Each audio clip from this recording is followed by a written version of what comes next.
Isang matandang nag-a-apply kay Diwata, hindi niya tinanggap mga idol.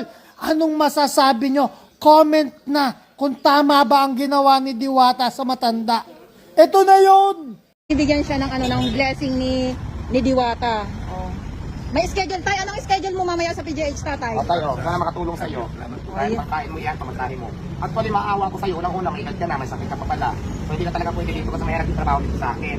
Ang kailangan ko dito, medyo bata, pasok ko malakas. Kasi kung kailangan mo kuha ng tiro, kung ano, at mas mahirap dito. Oo. Magbigay ko lang hindi ka na mamasahin. Sana makatulong sa'yo, ha? Ayan. Ano bang anak? Meron din, kanya-kanyang pamilya na.